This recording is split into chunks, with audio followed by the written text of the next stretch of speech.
Hola, buenas tardes. Iniciamos nuestra clase del martes 1 de diciembre del año 2020, clase de biología para quinto semestre, grupo C. En esta ocasión continuamos con el estudio de los seres vivos después de haber estudiado desde las biomoléculas, luego las células, la clasificación celular, los aspectos de la reproducción celular por diferentes formas, ya sea interna o externa, y luego entramos a la cuestión del aspecto de la herencia. Los aspectos de cómo se transmiten las características de los seres vivos, vegetales o animales. Luego vimos las leyes de Mendel, para después terminar. Hoy estamos terminando la tercera semana, o la tercera semana del tercer momento. En el tercer momento estamos estudiando algo relacionado con la herencia, leyes de la herencia, genotipo, fenotipo, mutaciones. Hoy vamos a ver algo de la deriva génica, el proceso de especiación y además algo relacionado con las formas de clasificar los seres vivos, vegetales o animales, y a esto le llamarán o le llamaremos taxonomía para clasificación de los seres vivos. Bien, estamos esperando que se integren algunos jóvenes para pues dar la clase como normalmente se da una clase, ya sea virtual, pero presencial, virtual, pero presencial. En este caso, estamos esperando que alguien se integre de los alumnos que normalmente pues han estado entrando en un momento determinado desde el principio, unos 3, 4 minutos más tarde, para poder generar nuestra clase, hacer un pequeño debate o generar preguntas o, en su defecto, ampliar la información que los jóvenes pues tengan un poco de dudas. Bien, pues vamos a ver. Empezamos con nuestra situación de taxonomía, clasificación de los seres vivos. Es un video que dura alrededor de 6 minutos con 15 segundos aproximadamente, si es que no hay muchos comerciales. Y bueno, pues vamos a verlo. Empezamos con la taxonomía. Y para esto, bueno, vamos a poner la pantalla grande, los sistemas de sonido al máximo para que no haya ninguna interferencia y comenzamos. La clasificación de los seres vivos explicada. La historia de la clasificación biológica tiene más tiempo del que parece. El filósofo Aristóteles ya hacía una distinción entre animales con sangre y animales sin sangre.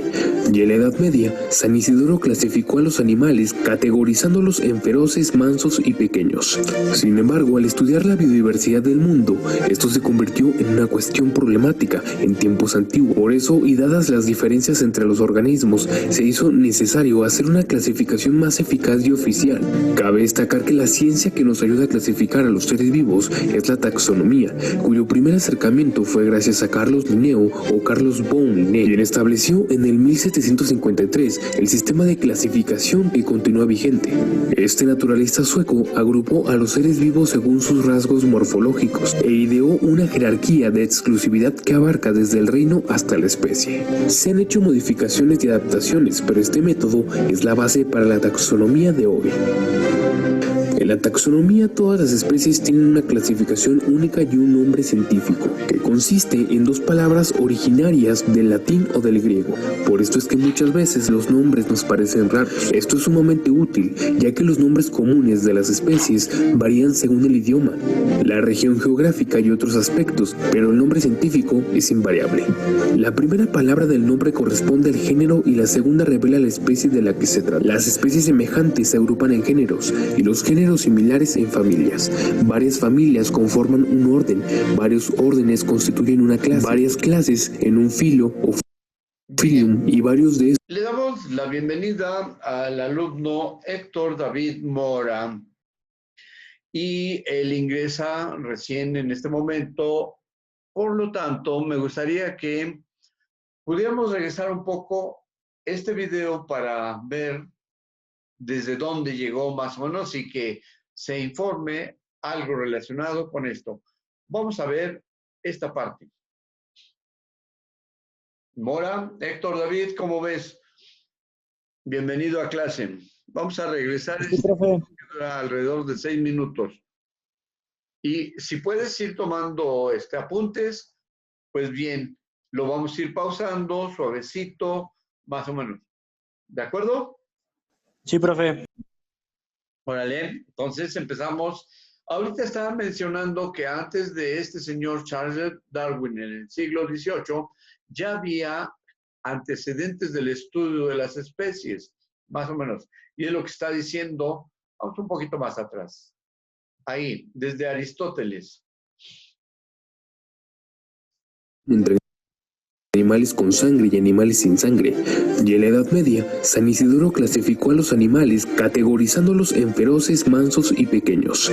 Sin embargo, al estudiar la biodiversidad del mundo, esto se convirtió en una cuestión problemática en tiempos antiguos. Por eso, y dadas las diferencias entre los organismos, se hizo necesario hacer una clasificación más eficaz y oficial. Cabe Observa cómo para clasificarlo y que más tarde le llamaran a esta parte de la ciencia taxonomía para su clasificación. En este caso, observa que los animales y los criterios de clasificación, según la alimentación, la presencia de esqueleto o no, y la forma de reproducción. Cuando se habla de alimentación, son carnívoros, herbívoros y omnívoros. Cuando la cuestión de la presencia de esqueleto, vertebrados, invertebrados. ¿Tú sabes de algún animal que no tenga esqueleto? Héctor.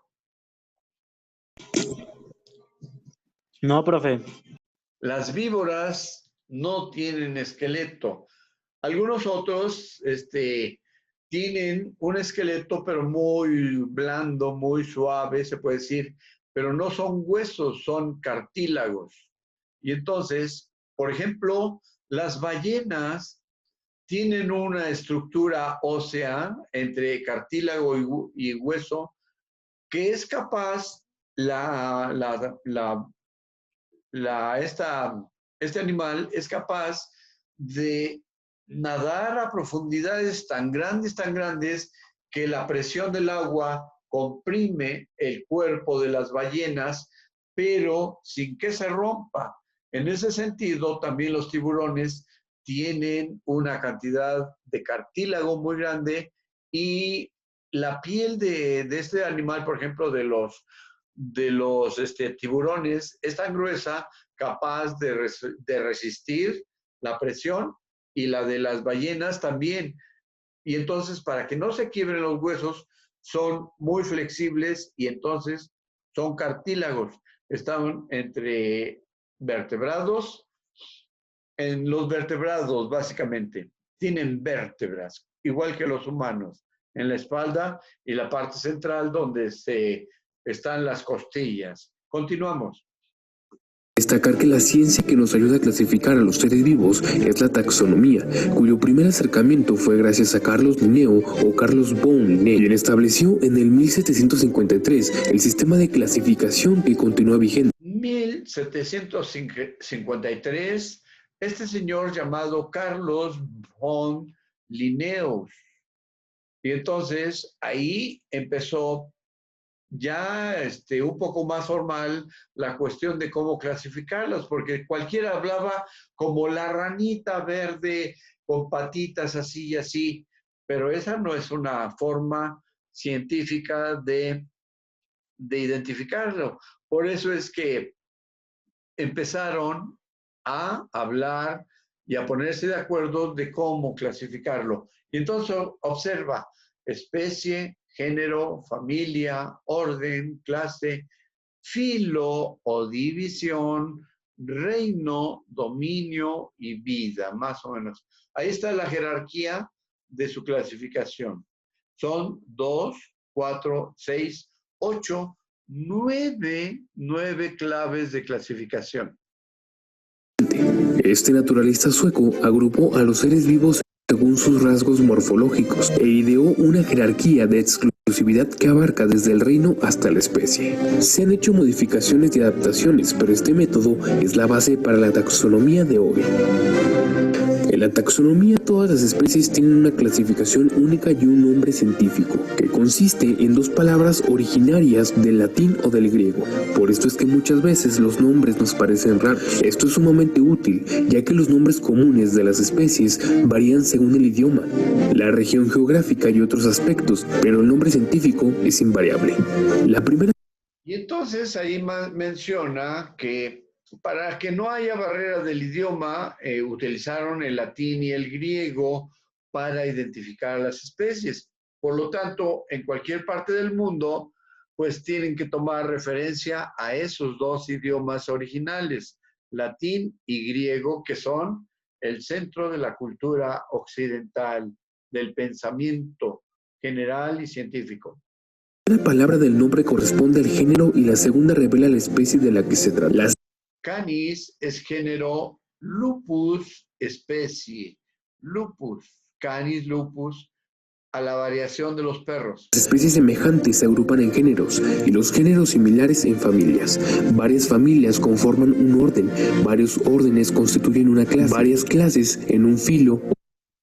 Entonces, si gustas apuntar cómo empieza a hacer la cuestión de la clasificación o taxonomía. El género es Canis, la familia Canadia, Canidae, orden carnívora, porque comen carne, clase mamalia, porque son mamíferos, filo es más o menos de algo relacionado con el género, con el reino, un poco antes del reino. Chardota, es su variación, el reino animalia, es decir, ya tiene ciertas características de acuerdo a esos aspectos de los que se está hablando. Ophilium, y varios de estos conforman un reino. Los reinos son las categorías más importantes que nos ayudan a diferenciar a los seres vivos unos de otros. Más allá del nombre, el reino nos describe características muy específicas sobre los seres vivos que contiene. Existen 5 reinos, los cuales son los siguientes. Reino Moneras. En este reino se agrupan todos los organismos unicelulares o procariotas. Además de ser organismos de una sola célula, esta no presenta un núcleo definido, siendo los únicos organismos vivos de estas características. Son los seres vivos más simples.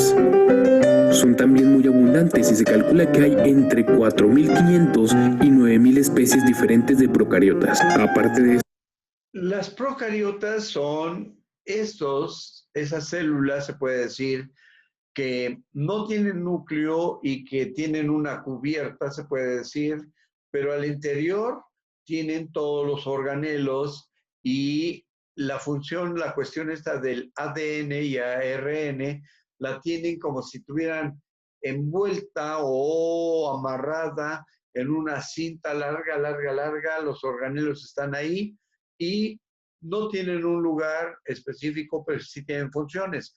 Y entonces están clasificadas las bacterias. El reino de las bacterias es del reino de las moneras o células procariotas. Estos son invisibles al ojo humano y ocupan prácticamente toda la superficie del planeta. Reino protista. Es muy diverso y agrupa seres vivos que no son plantas, ni animales, ni hongos, y por tanto no pueden ser encuadrados con ninguno de los otros. Protista. Tiene ciertas características, pero está entre la cuestión de ser célula procariota. Ahí dice protista, que tiene ciertos aspectos parecidos, pero ha evolucionado un poquito, por eso es que está en otro reino. ¿De acuerdo? Los reinos consta de seres tanto unicelulares como pluricelulares, cuyas células disponen de un núcleo definido rodeado por una membrana nuclear. Son de pequeño tamaño, muchos microscópicos y no tienen capacidad para formar tejidos. Dentro del reino protista, el organismo más conocido es la ameba, organismo unicelular usualmente localizado en los intestinos de los animales. Otro organismo encontrado en este reino podrían ser las algas. Reino fungi. Este reino se traduce literalmente como reino de hongos. Alberga principalmente a las setas, las levaduras y los mohos. Tiene características en común con plantas y animales, pero con tal número de singularidades que no pueden ser encuadrados en ningún otro reino. Reino metafitas, o reino de las plantas. Existen más de 260 metafitas o reino de las plantas. Y entonces, pues es lo que conocemos nosotros en este tiempo, y a donde podamos ver, ahí en alguna pared de algún puente ya están saliendo algunas ramas de algún vegetal o algo, y entonces llegan ahí porque las esporas microscópicas, el polen y otro, los lleva al viento y allá encuentran un lugar para reproducirse y crecer. Reino metafitas, o reino de las plantas.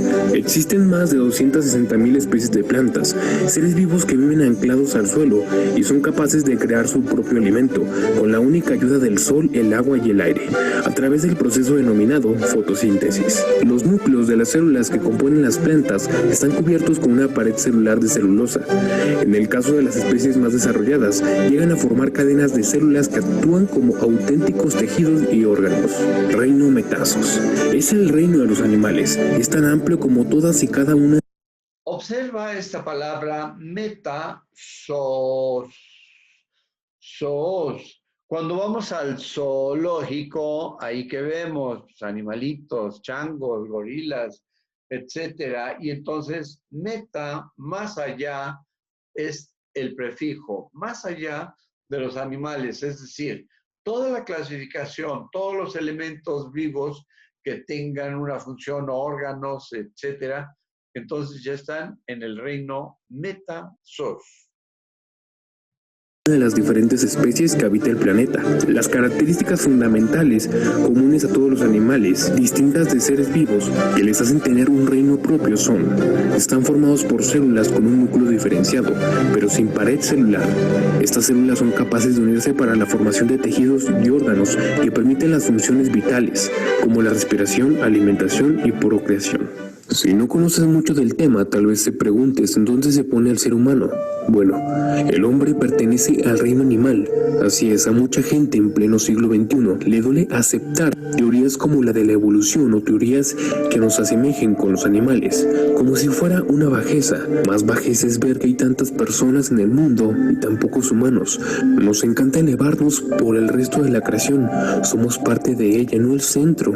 Entendámoslo de una vez, la creación no está sometida al hombre. En la modernidad y a lo largo de la historia se ha divulgado el sometimiento de la naturaleza y mira cómo hemos dejado el planeta. Si queremos de verdad administrar este mundo inteligentemente, debemos colaborar con la naturaleza, educar a nuestra sociedad sobre el cuidado de nuestra propia especie, sobre los valores, sobre el valor de la vida y el respeto de la naturaleza.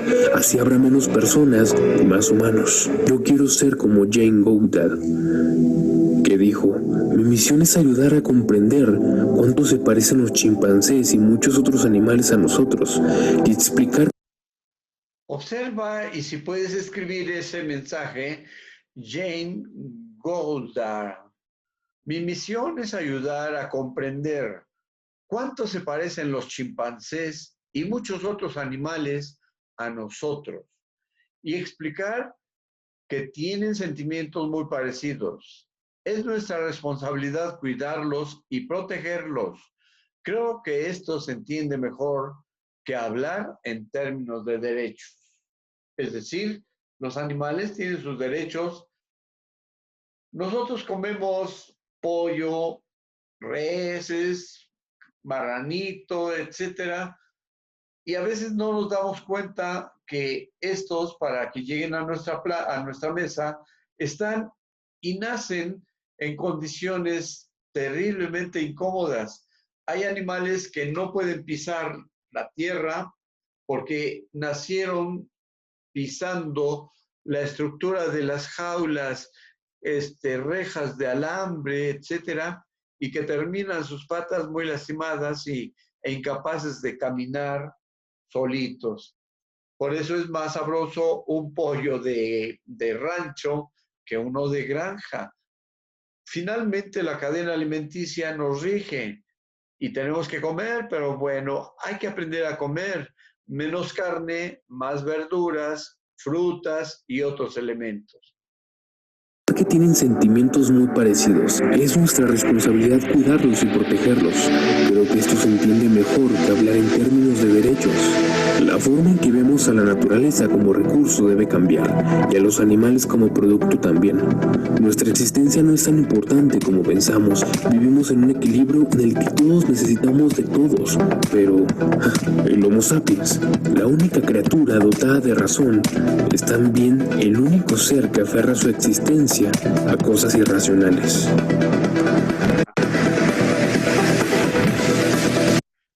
Bien, el único ser que aferra su existencia a cosas irracionales.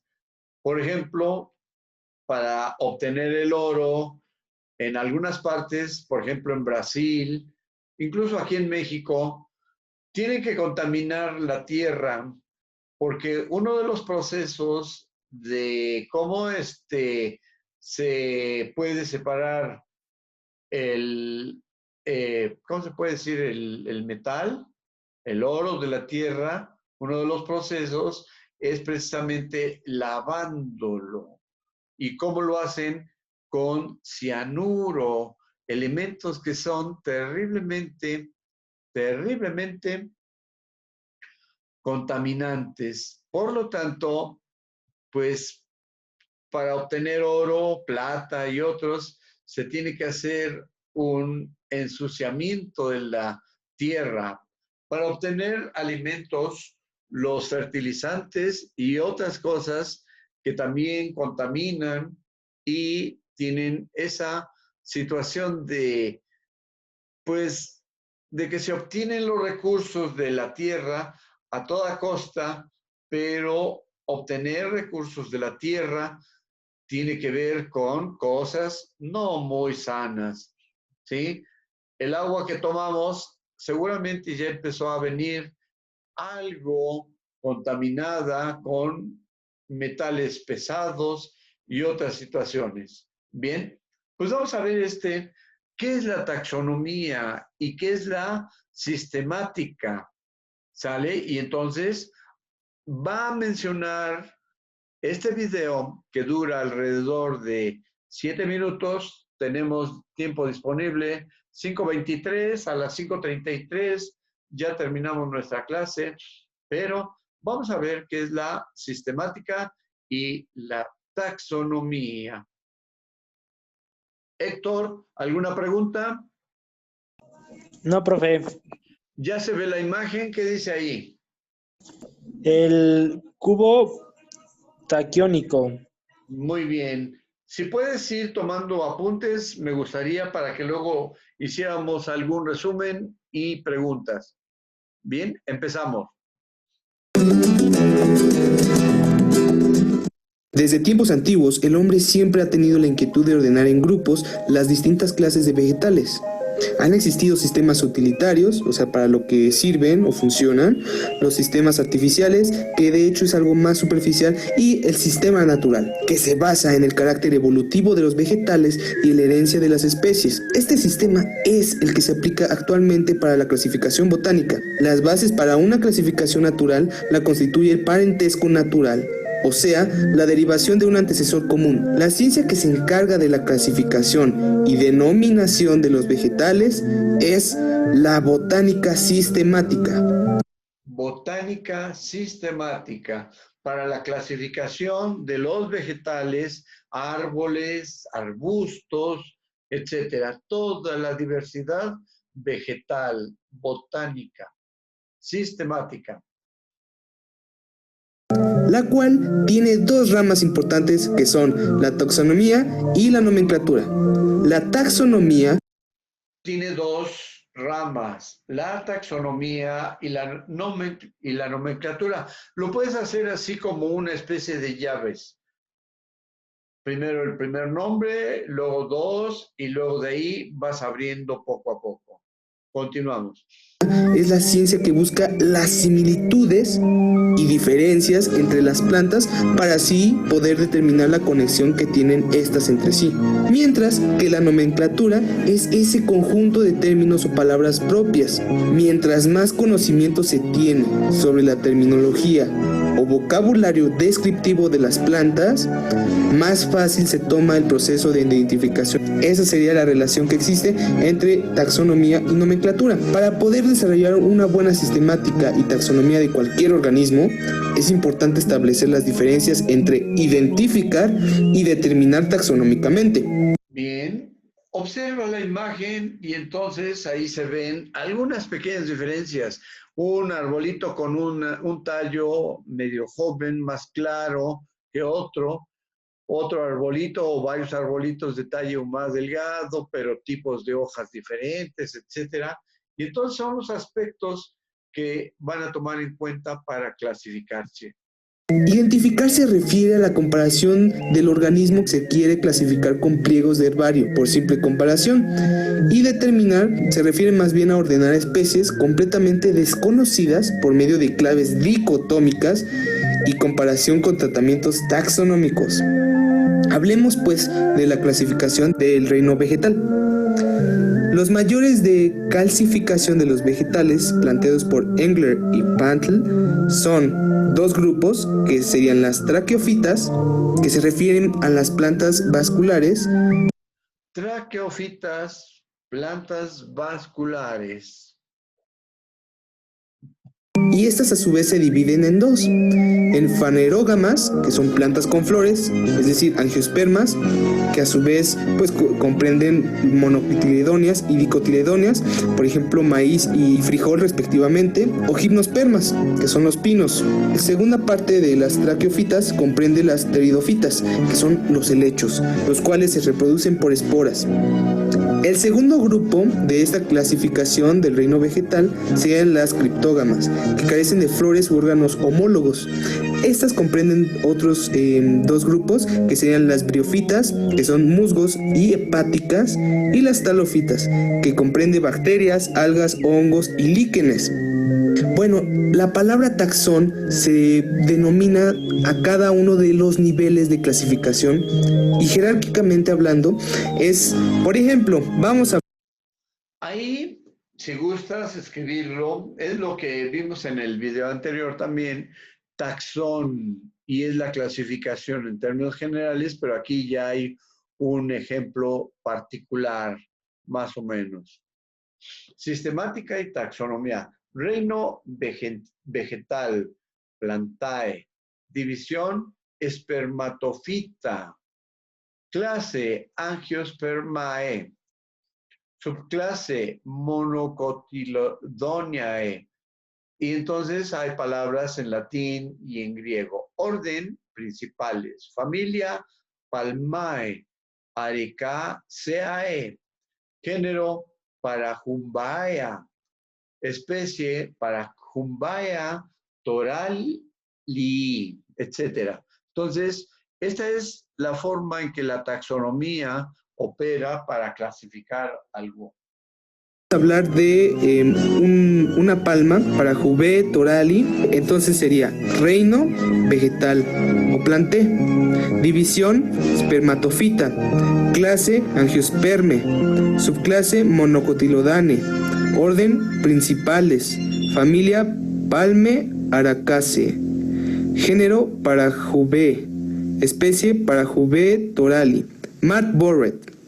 ¿Sabías que enseguida de la especie se pone el nombre de la persona quien recolectó esa especie? Mientras las especies lineanas poseen caracteres anatómicos específicos, las especies jordianas solo presentan caracteres externos o también llamados morfológicos. Entonces podemos ver que en realidad la especie en su conjunto generan un género, que a su vez generan una familia y así sucesivamente. Una vez concluida la etapa de la recolección de plantas, se debe proceder a la identificación de las mismas. Para esto existe una terminología específica, la cual nos permite llegar de forma acertada al nombre científico de la especie. Estos criterios que se han utilizado para la diferenciación entre las plantas vasculares, pues son básicamente morfológicos, histológicos, cariológicos, genéticos, serológicos, fitogeográficos, reproductivos, citológicos, embriológicos y químicos. Esto nos lleva a preguntarnos, pues, si han habido cambios dentro de una misma especie, y esto nos da como resultado la evolución. Esas evidencias pues se han encontrado en registros palinológicos, o sea en los granos de polen, fósiles, morfología y anatomía comparada, continuidad específica, desarrollo embriológico, estructuras vestigiales y distribución geográfica de las plantas y animales. ¿Cuáles son los principales objetivos de la botánica sistemática? Podemos hacer un listado la cual incluiría lograr una clasificación ordenada de la riqueza vegetal del planeta, el establecimiento de la terminología capaz de ser interpretada por todos los pueblos, es decir, tener un lenguaje universal, aplicación ventajosa de las leyes de la evolución y ayudar a la identificación de las plantas útiles tanto como las perjudiciales. Aquí es donde entra la sistemática filogenética, ya que nos encontramos con un problema que va más allá, que es la herencia. La ciencia que se encarga de la clasificación y denominación de los vegetales es la botánica sistemática, eso ya lo habíamos comentado, por lo que los millones de individuos, o sea plantas y animales que habitan en el planeta y conforman las miles de especies son considerados como el producto de la evolución. Si la primera forma de vida se originó de uno o varios puntos del planeta, o si tanto animales como vegetales dependen en un último término de un antecesor común, son interrogantes que no pueden contestarse con total seguridad, pero definen las relaciones evolutivas entre los organismos basándose en similitudes derivadas. El producto magistral de la botánica sistemática son la conformación de los herbarios, tipo sistema taxonómico que usa técnicas de envenenamiento, prensado y secado. Esto pues para poder conocer exactamente las especies, descubrirlas y enunciar sus características. Otra podría ser para rectificar posibles errores cometidos al descubrir las especies, para que sea posible comparar entre sí ejemplares de una misma especie crecidos en distintas condiciones para establecer el parámetro de especies diferentes, para conocer la distribución geográfica de cada especie, o también puede servirnos para conocer la riqueza florística de un país y por extensión la de todo el mundo. La botánica sistemática en sentido restringido se encarga de la clasificación e identificación de los vegetales. Para poder establecer esta clasificación es necesario conocer el desarrollo evolutivo de los vegetales y su descendencia y su distribución geográfica en épocas anteriores, y en la actual es la evolución con relación a la taxonomía.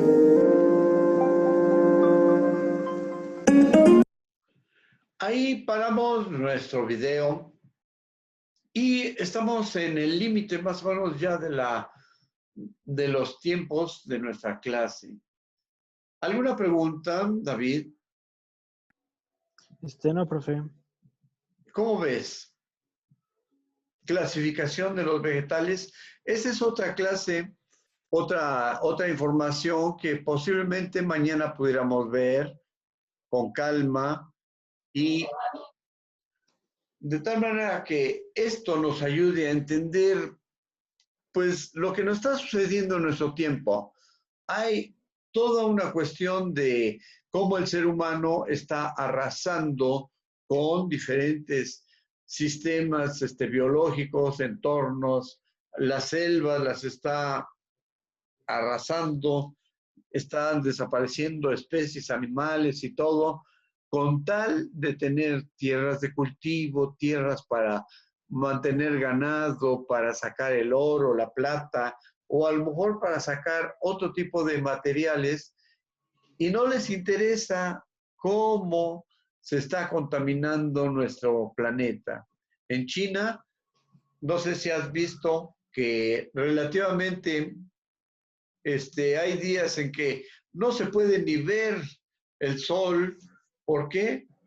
Pues porque hay una contaminación tan terrible ya que mucha gente no sale, o si sale es como si estuvieran en una zona de alta neblina, pero ahí en China, pues debido al desarrollo industrial que tuvieron en el siglo pasado, finales del siglo pasado, principio de pues arrasaron con bosques, espacios donde antes se cultivaba y demás, y ahora hay ciudades, y no es fácil darle de comer a más de 1.500 millones de habitantes.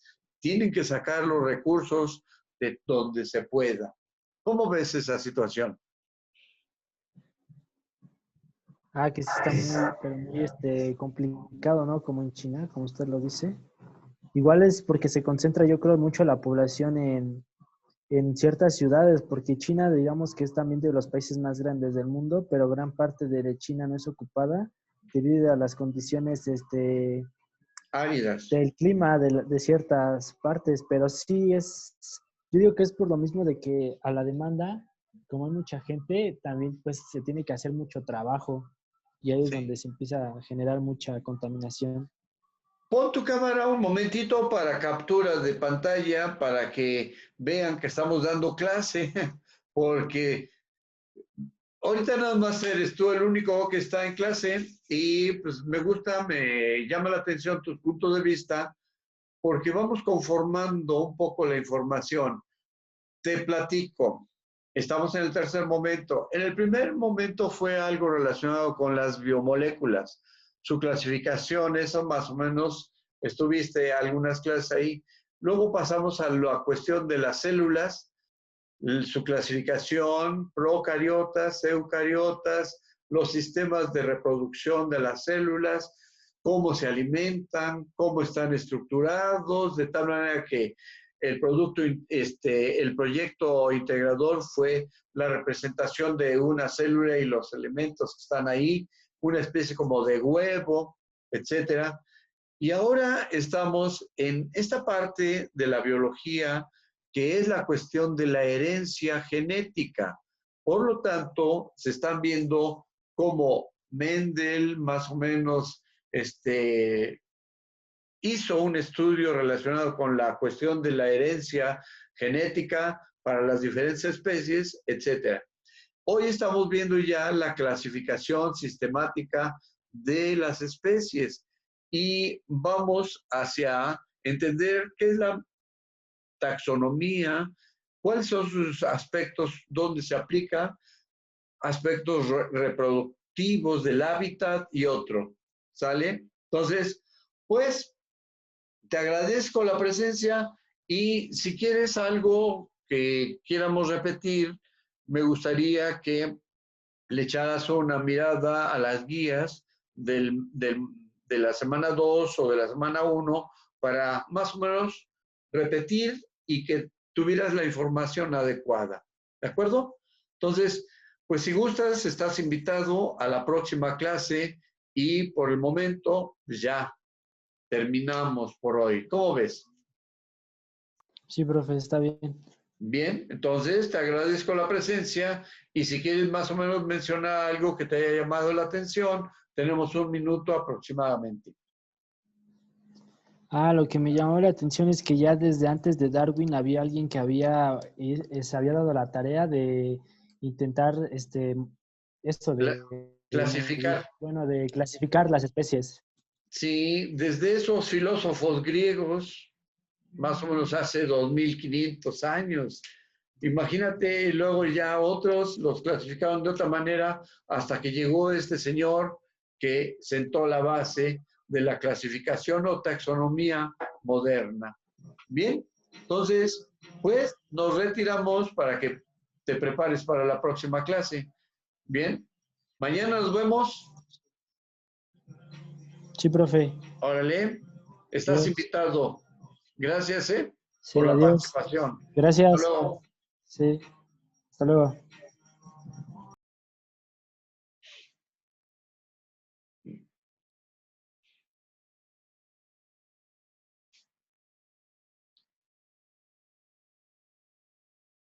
Seguimos.